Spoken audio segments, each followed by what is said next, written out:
하나님 사랑, 하이 히스토리 메이커스. 날씨가 정말 뜨거워졌습니다.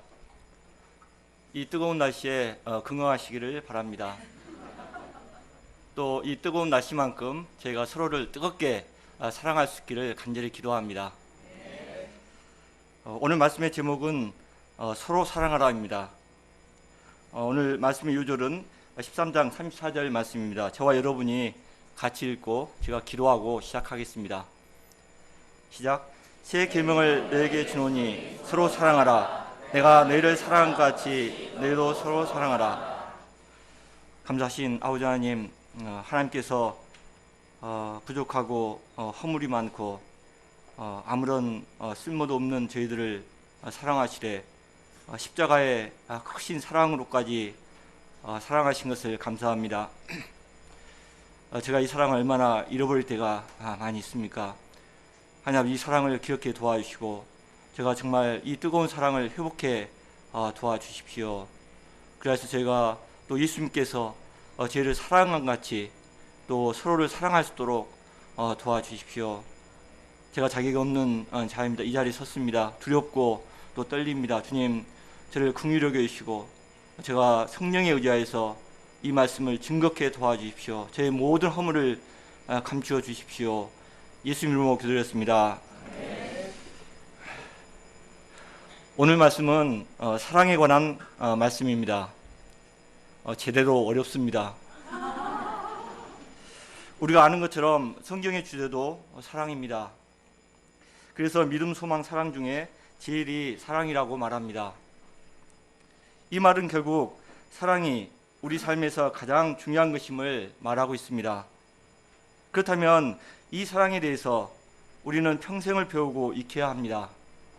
그런데 살다 보면 우리는 살아가기 위한 학문이나 기술을 배우고 익히는 데는 열심히 힘을 쓰지만 가장 중요하다는 사랑을 배우고 익히는 데는 소홀한 것 같습니다. 여기는 아마도 사랑은 당연히 배워지는 것으로 배우는 것, 익히는 것 같은 종류로 보지 않기 때문이 아닐까요? 그러나 사랑은 자연스럽게 얻어지는 것 이상의 것입니다.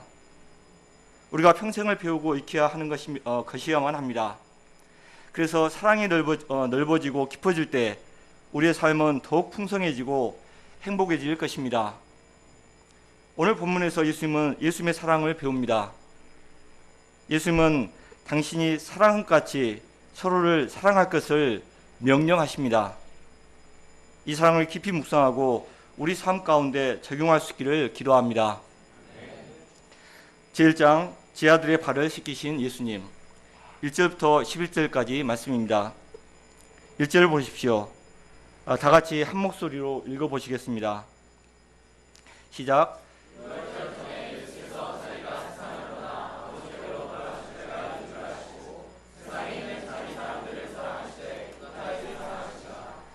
6월절이 사흘 앞으로 다가왔습니다. 이 6월절에 예수님은 세상을 떠나서 아버지께로 가신다는 것을 아셨습니다. 6월절은 우리가 잘 알듯이 어린 양의 피로 이스라엘이 애굽에서 해방한 날을 기념하는 날입니다. 사흘 후 6월절에 예수님은 6월절의 어린 양이 되십니다.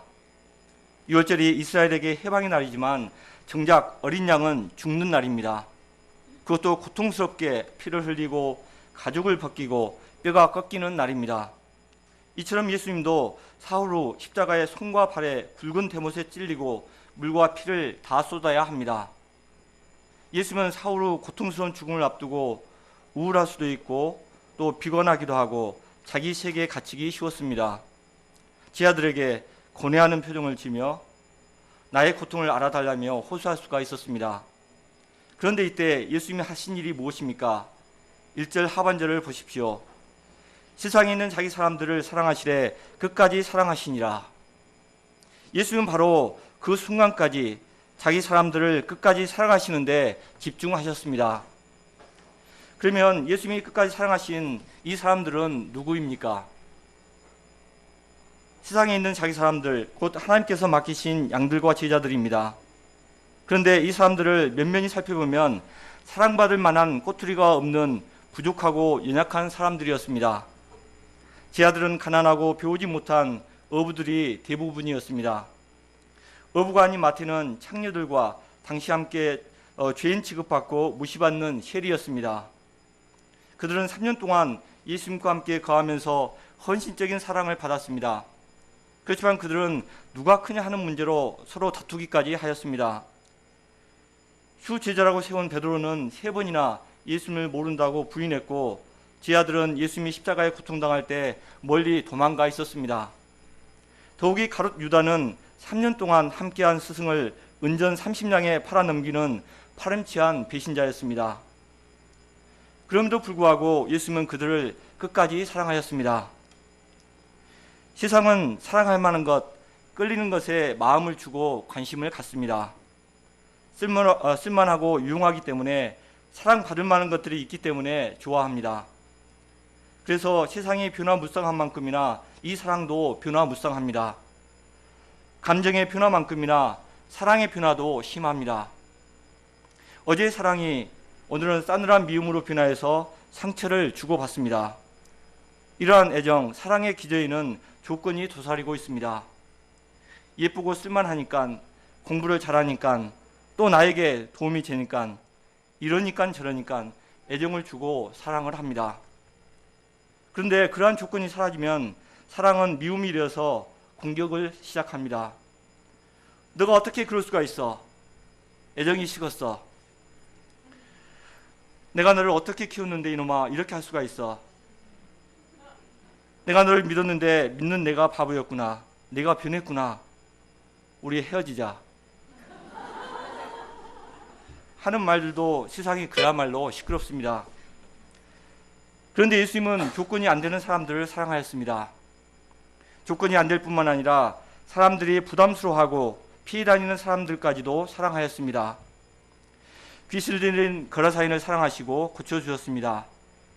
남들이 비난하고 무시하는 세리와 창녀들을 예수님은 사랑하셨고, 그들은 그 안에서 사랑스럽게 변하였습니다. 그렇기 때문에 이 예수님 안에서는 사랑받지 못할 자가 아무도 없습니다. 예수님의 사랑은 너무 넓고 깊어서 측량할 수가 없는 사랑입니다. 이 한량없는 예수님의 사랑을 찬양합니다. 끝까지 사랑하신다는 말씀은 시간적인 의미로 마지막까지 변하지 않는다는 의미와 full extent of love, 충만한 정도까지라는 의미가 있습니다. 그냥 하다마는 중간에 변하는 사랑이 아니라 지속적으로 모든 것을 쏘아 부은다는 말입니다. 세월이 흐르고 산천이 변하여도, 세기가 바뀌어도 변하지 않는 사랑입니다. 아이들은 하늘만큼 땅만큼이란 사랑의 표현을 즐겨합니다. 또 연인들은 사랑에 빠졌을 때 내 목숨만큼이라는 표현을 합니다. 그런데 이 사랑도 아이들이 커가면 하늘만큼 땅만큼이 눈꽃만큼으로, 연인들은 목숨만큼이 내 원수로 바뀝니다. 그러나 예수님의 사랑은 변하지 않습니다. 어떠한 상황에서도 변하지 않습니다. 이 사랑은 영원합니다. 그래서 사도 바울은 이 사랑에 감격해서 말을 합니다. 누가 우리를 그리스도의 사랑에서 끊으리요? 환난이나 궁고나 박해나 기근이나 적신이나 위험한 칼이겠습니까? 내가 확신합니다. 사망이나 생명이나 천사들이나 권세자들도 현재일이나 장래일이나 능력이나 높음이나 깊음이나 다른 어떤 피조물이라도 우리를 우리 주 예수 그리스도 안에 있는 하나님의 사랑에서 끊을 수가 없습니다. 우리에 대한 예수님의 사랑은 영원합니다. 그러면 예수님은 당신의 사람들을 어느 정도 사랑했습니까? 예수님은 당신의 제자들을 사랑하시는데 생명을 주기까지 사랑하였습니다. 예수님은 죄인들을 위해서 십자가에서 피를 흘리고 살을 찢기시기까지 사랑하였습니다.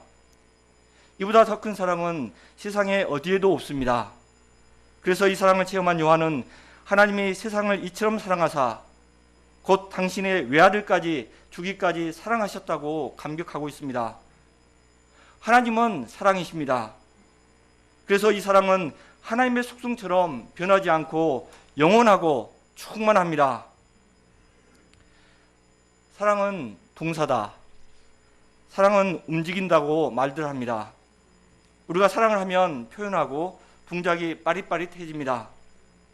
음식을 대접하기도 하고 선물을 사서 전하기도 합니다. 예수님은 제자들에게 대한 사랑을 어떻게 표현하고 있습니까? 4절을 한번 읽어보시겠습니다. 시작. 그래 두르시고 이에 대하여 물을 떠서 제자들의 발을 씻으시고 그 두르신 수건을 닦기 시작하여, 당시 발을 씻기는 것은 종이 주인에게 하는 일이었습니다. 스승이 제자의 발을 씻는다는 것은 상상할 수 없는 일이었습니다. 예수님이 제자들의 발을 씻는다는 것은 자신을 종으로서 낮춘다는 의미입니다. 더욱이 예수님은 하나님으로서 인간의 몸을 입고 오신 창조주가 되십니다.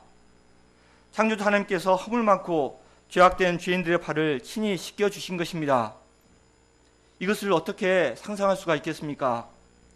그래서 이 놀라운 겸손에 대해서 빌립보서 2장은 그는 근본 하나님의 본체시나 하나님과 동등됨을 취할 것으로 여기지 아니하시고 오히려 자기를 비워 종의 형체를 가지사 사람들과 같이 되셨고 사람의 모양으로 낮추사 자기를 낮추시고라고 기록을 합니다. 예수님께서 발을 씻으려 하자 베드로는 너무 놀랐습니다. 8절 상반절을 보십시오. 베드로가 이르되 내 발을 절대로 씻지 못하시리다. 다른 제자들은 얼떨결에 발을 내놓았지만은 불편해서 얼굴만 쳐다보면서 발가락만 꼼지락꼼지락 거렸습니다. 그런데 베드로는 용감하게 거부하였습니다. 절대로 안 됩니다. 주여, 주께서 내 발을 씻으시나이까? 이건 아니죠. 제가 씻겨드려야죠. 제법 어른스러운 태도를 보였습니다. 그런데 예수님은 뭐라 하십니까? 역시 베드로 너밖에 없구나.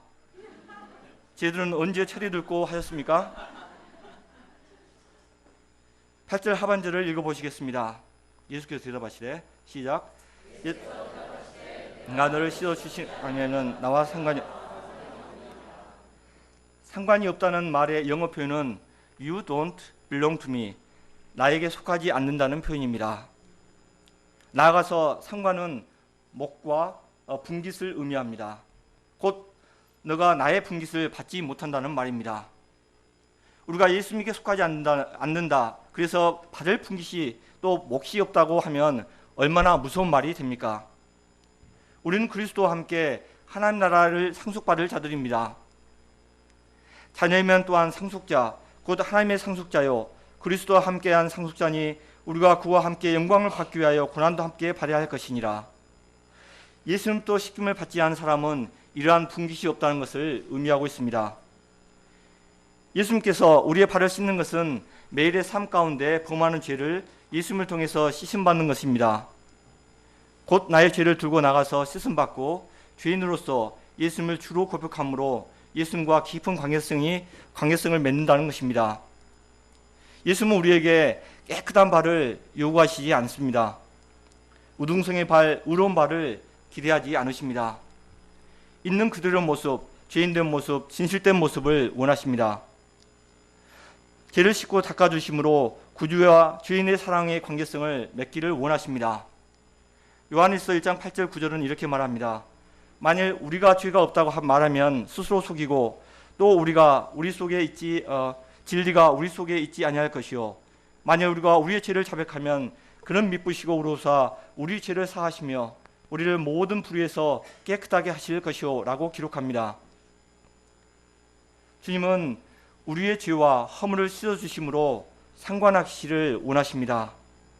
구주의 사랑, 죄사함의 은총을 베풀어 주시기를 원하십니다. 괜히 의로운 척, 깨끗한 척 할 필요가 없습니다. 그것은 위선이고 의인의 심정입니다. 따라서 우리가 어린아이와 같은 있는 모습 그대로 나가서 죄 쓰심 받기를 간절히 기도합니다. 베드로는 예수님의 상관이 없다는 말에 깜짝 놀랐습니다. 그래서 발뿐만 아니라 손과 머리도 씻어달라고 하였습니다. 그러나 예수님은 말씀하십니다. 이미 목욕한 자는 발밖에는 씻을 필요가 없느니라. 예수님의 보혈로 거듭난 중생은 한 번으로 족합니다. 그러나 성화를 위한 회개는 매일매일 해야 합니다. 10절에서 예수님은 너희가 깨끗하나 다는 아니다라고 말씀하십니다. 가롯 유다를 두고 하신 말씀입니다. 그는 근본적인 회개가 없었습니다. 마음의 숨은 야심과 이심의 죄를 씻음받지 못했습니다. 그런 마음에 마귀가 역사해서 결국 사단의 밥이 되고 말았습니다. 자기가 죄가 없는 척, 문제가 없는 척 감추고 가리는 것은 결코 좋지 않습니다. 이것은 병을 키우는 것과 마찬가지입니다. 결국 나중에는 감당할 수 없는 죄에 빠지고 말 것입니다. 이를 볼 때 우리가 죄인됨을 인정하고 예수님께 진실된 모습으로 나가는 것이 얼마나 중요한가를 배우게 됩니다. 내 안에 죄인된 자기를 발견할 수 있는가? 그래서 예수님의 피의 복음이 있는가? 그것이 중요합니다. 우리가 이번 여름사랑을 통해서 죄인된 자신을 깊이 발견하고 예수님으로부터 죄 씻음을 받을 수 있기를 간절히 기도합니다. 제2장 서로 사랑하라 12절부터 36절까지입니다. 예수님께서 제 아들의 발을 다 씻은 후에 옷을 입으시고 그들에게 말씀하십니다. 13절, 14절을 같이 읽어보시겠습니다. 시작. 또는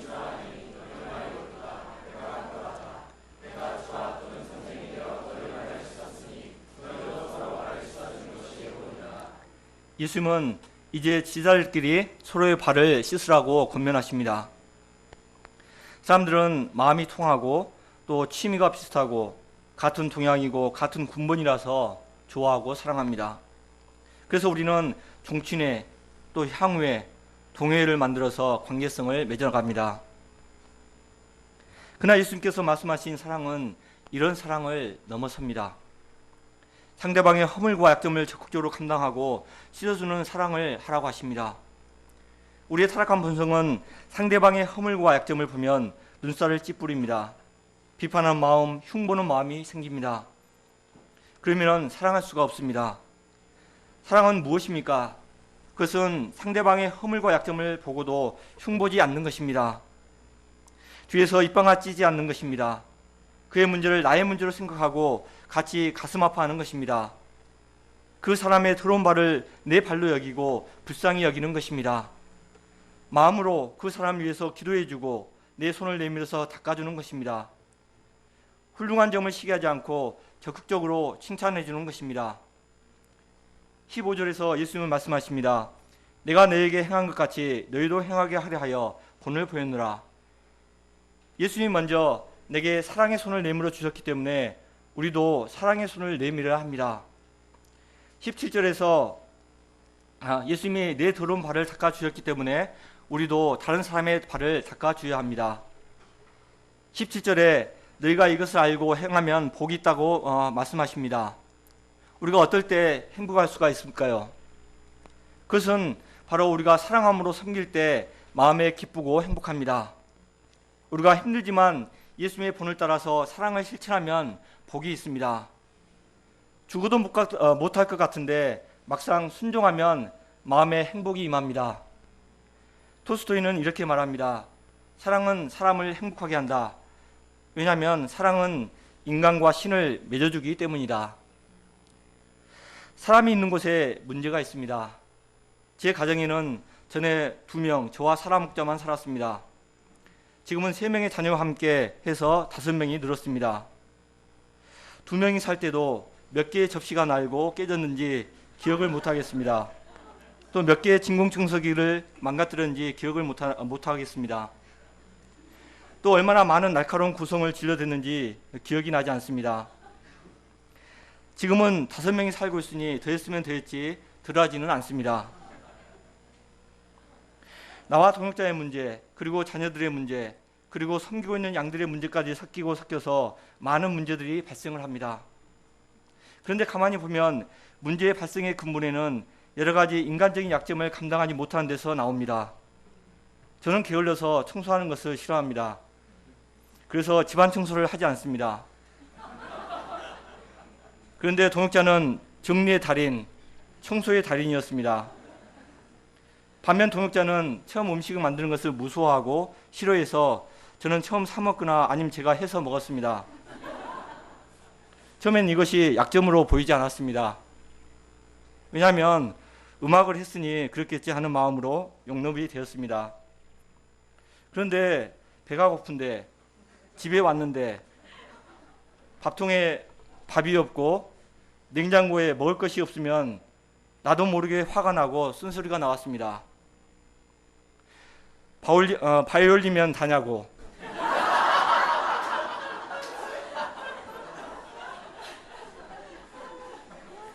청소만 해서 집안 깨끗이 하면 다냐고. 그러면 상대방은 반격을 시작합니다. 집안 청소하고 애를 가르치고 피곤한데 음식까지 해야 되냐고. 이렇게 시작된 다툼은 몇십 년 전에 안 좋은 기억까지 끄집어내는 역사적인 싸움까지 일으킵니다. 이러한 전쟁이 발생하면 불쌍한 것은 양들인 자녀들입니다. 자녀들은 쥐죽은 듯이 전쟁이 끝나기를 기다리는 애처로운 처지가 되어버립니다. 지금 저는 그렇게 변하지는 않았습니다. 청소하기를 여전히 싫어합니다. 그런데 동역자는 엄청 많이 변화했습니다. 자녀들이 증인입니다. 제 게으름을 감당하고 청소에 이제는 음식까지 해서 응식 솜씨가 날로 늘어나서 바이올린 하는 것보다 낫다는 것이 낫게 되었습니다. 동역자는 내가 변하는 것을 기다리는 것보다는 사랑하는 마음으로 제 약점을 감당하고자 결단했다고 하였습니다. 그래서 예수님을 많이 배웠다고 했습니다.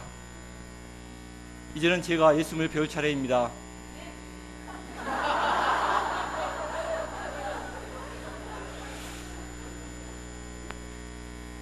예수님께서 그렇게 사랑하셨는데도 12제자 중 가룟 유다는 예수님을 배신하고 팔생각을 하였습니다. 예수님도 이런 상황을 힘들어하였습니다. 21절엔 심령이 괴로워 증언하기를 네 중에 하나가 나를 팔리라고 하십니다.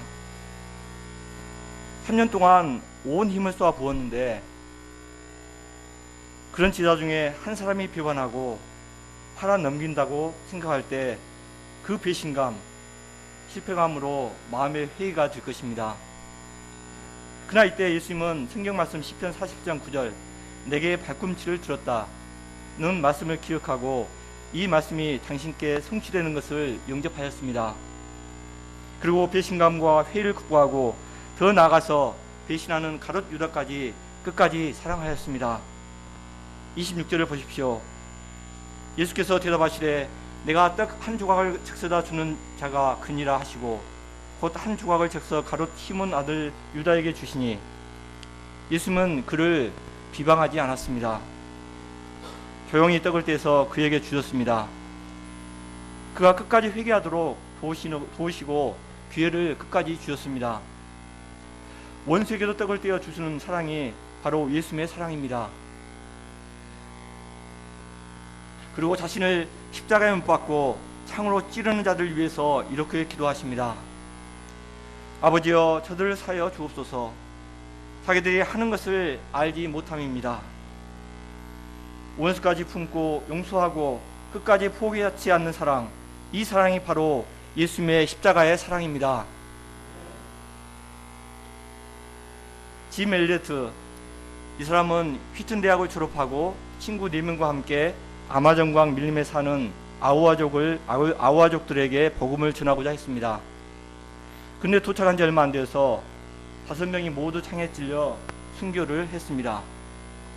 그의 아내 엘리자베스 엘리어트, 이 사람은 지난달 6월 15일 날 소천하였습니다. 짐과 함께 휘튼 대학에서 함께 공부했고 선교 비전이 서로 통해서 순교하기 전 3년 전에 결혼했습니다. 그러나 3년 뒤에 남편이 선교지에서 아마존 원주민들에게 무참히 살해당합니다. 그때 그녀의 나이는 30살이었습니다. 사랑한 남편의 목숨을 앗아간 원주민들에 대한 감정이 어떠했겠습니까? 그런데 엘리자베스는 1년 동안 간호사 훈련을 받고 그 밀림으로 들어갑니다. 그들과 같이 살면서 그들의 병을 치료해주고 그들에게 복음을 전합니다. 그들의 더러운 발을 씻어준 정도가 아니라 남편을 죽인 원수들에게 사랑을 베풀었습니다. 자기도 그들에게 어떻게 죽음을 당할지 모릅니다. 그러나 그녀의 사랑의 힘은 놀라웠습니다. 처음에는 전기의 눈으로 바라보던 아우카족들이 그 사랑에 놀라 마음을 열기 시작합니다. 5년 동안 그들을 위해 헌신한 짐의 부인 엘리자베스가 안식년이 되어 돌아가려 하자 수장이 축제를 열었고 그때 그녀가 누구인지 물었습니다. 그러자 엘리자베스는 5년 전 당신들이 죽인 남자가 제 남편입니다. 하나님의 사랑 때문에 저도 여기까지 오게 되었습니다. 라고 고백했습니다. 이 이야기를 들은 아우카족은 그 후에 예수 그리스도를 영접하게 되었습니다. 그리고 복음을 영접합니다. 특히 5명의 선교사를 살해를 주도한 키모가 그 부족의 최초의 목사가 되었습니다. 순교자의 자녀 2명은 아버지가 죽어간 그 판비치 강가에서 그들의 아버지를 죽인 키모 목사에게 세례를 받습니다. 엘리자베스는 20권의 순양석을 써서 많은 사람들에게 감동을 주었습니다. 그녀는 한 책에서 남편의 죽음을 확인한 후 자기 연면에서 벗어나고 싶었다. 그것은 생명을 갉아먹는 사단의 도구이다. 주님은 비애와 광분의 마음을 닫으시고 당신의 완전한 평화로 채우셨다. 라고 기록합니다. 그녀는 얼마나 자기 연명과 비통함, 슬픔과 광분, 이 광분은 미칠 정도의 분노라고 표현하는데 그것에 시달렸는가 기록을 하고 있습니다. 그러나 예수님의 사랑을 묵상하고 배우려고 투정할 때 이런 감정에서 벗어날 수가 있었습니다. 사랑은 저절로 되는 것이 아닙니다.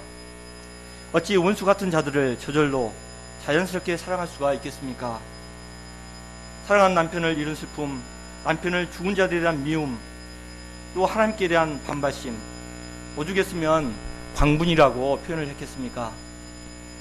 이런 감정과 싸우느라고 얼마나 몸부림치는 투쟁을 했을까요? 그러나 이 모든 것을 이길 수 있는 것은 예수님의 십자가의 사랑이었습니다. 예수님의 십자가의 사랑만이 원수를 사랑할 수 있게 하였습니다. 마침내 사랑이 이겼습니다. 분노를 이기고 상처를 이기고 슬픔을 이겼습니다. 그래서 아가서 기자는 이렇게 기록합니다. 사랑은 죽음보다 강하고 우리는 상처 없는 사랑을 하고 싶어 합니다.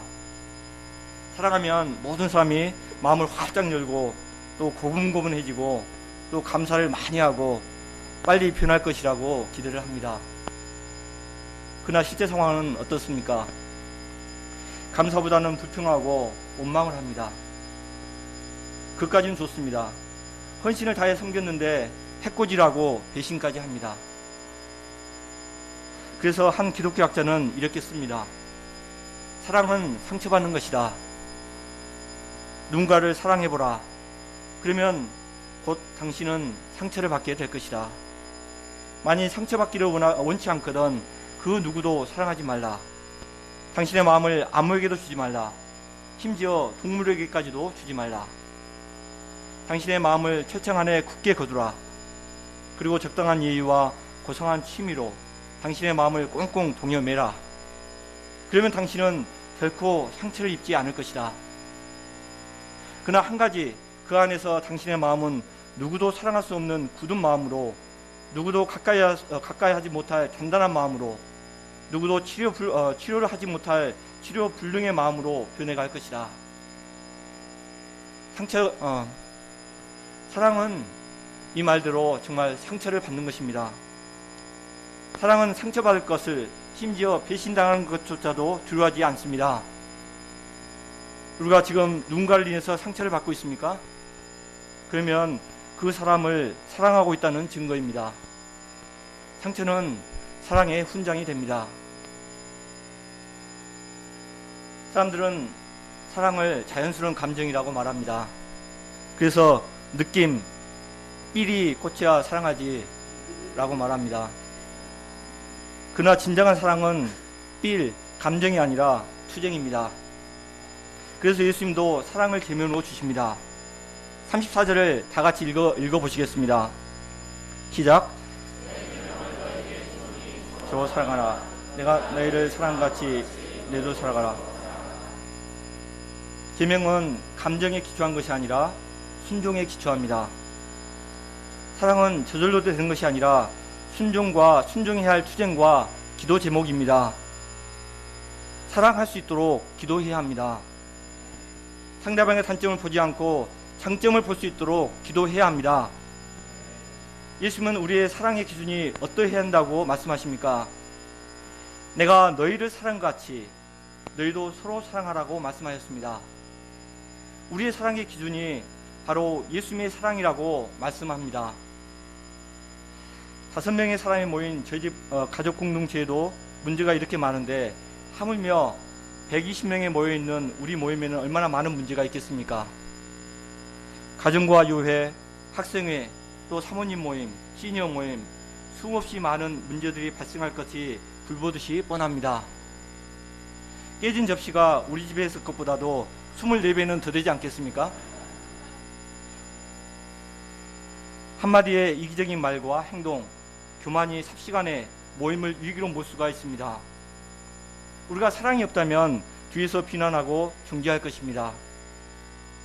아니면 이런 모임 싫다고 마음을 끊거나 마음문을 닫고 원거리에서 그래 잘되나 두고 보자 조망할 것입니다. 그러나 예수님은 우리에게 명하십니다. 내가 너희를 사랑한 것 같이 서로 사랑하라. 예수님께서 나를 어떻게 사랑했는가 관찰하는 것입니다. 얼마나 이기적인 자들이었는지, 얼마나 적응적인 자들이었는지, 얼마나 시기하고 미움에 사로잡히고 안일고와 게으름에 몹쓸 자였는지, 그런데 이런 우리를 얼마나 예수께서 사랑하셨는지 생각하라는 것입니다. 우리가 다른 세상 모임과 다른 점이 무엇일까요? 세상에는 이런 문제가 일어날 때 해결책이 없습니다. 이를 극복하고 배울 만한 사랑의 본이 없기 때문입니다. 그러나 우리는 다릅니다. 예수님이 바로 계십니다. 예수님의 사랑을 체험하였습니다. 그렇기 때문에 예수님의 사랑을 생각하고 그 사랑의 수준으로 다른 사람을 사랑할 수 있습니다. 더러운 발을 씻어주고 십자가에서 죽기까지 사랑하신 예수님의 사랑을 생각할 때 그 사랑의 범위가 한없이 넓어질 수가 있습니다. 끝까지 참을 수가 있습니다. 끝까지 소망 둘 수가 있습니다. 우리가 예수님의 제자인 줄 우리가 어떻게 알 수가 있겠습니까? 35절 말씀입니다. 너희가 서로 사랑하면 이로써 모든 사람이 너희가 내 제자인 줄 알리라. 우리가 제자인 것을 우리가 양들을 많이 키우고 또 능력 있게 업적을 이룰 때일까요? 또 아름다운 말을 많이 했을까요? 이러한 것들이 우리가 예수님의 제자라는 증거는 아닙니다. 우리가 예수님의 제자라는 증거는 우리가 서로를 얼마나 사랑하느냐에 있습니다. 우리가 서로를 사랑할 수 있기를 간절히 기도합니다. 예수님께서 죽기 전에 마지막 유언으로 이렇게 말씀하지 않았습니다. 내 역사를 잘 계승해라. 많은 업적을 이루라. 이런 유언을 남기지 않았습니다. 다만 내가 너희를 사랑한 것 같이 서로 사랑하라는 말씀을 계명으로, 마지막 계명으로 주셨습니다. 우리가 서로를 사랑할 수 있기를 간절히 기도합니다. 하나님께서 우리에게 폭포수 같이 넘치는 사랑을 퍼부어 주시기를 간절히 기도합니다. 이 사랑이 내 마음에 흘러넘쳐서 어떠한 상처도 감당하고 어떠한 허물도 감싸주고 어떠한 사람도 품을 수 있게 되기를 간절히 기도합니다. 이로써 사랑이 메말라가는 세상에 저의 모임이 사랑으로 행복하고 기쁨이 넘치는 모임이 되기를 간절히 기도합니다. 제가 기도하고 마치겠습니다. 감사하신 아버지 하나님, 하나님께서 저희 비천하고 제약된 또 근본이 없는 자들을 이제 십자가의 사랑으로 이제 그것도 충만하게 사랑하는 생각할 때 감사합니다. 제가 이 사랑을 체험한 자들입니다. 또 이 사랑을 맛본 자들입니다. 그러나 제가 얼마나 이제 주위 사람들 사랑하지 못하고 또 불평하고 또 원망할 때가 많이 있는지요. 아버지 하나님 죄를 긍휼히 여기시고 또 예수님의 이제 마지막 가시는 길에 계명을 주신 서로 사랑하라. 또 내가 너희를 사랑한 것처럼 서로 사랑하라. 이 말씀을 마음에 새기고 이 사랑을 배워나갈 수 있도록 도와주십시오. 제가 이 모임을 정말 사랑으로 아름답고 행복한 모임으로 만들어 나갈 수 있도록 도와주십시오. 예수님으로 기도했습니다.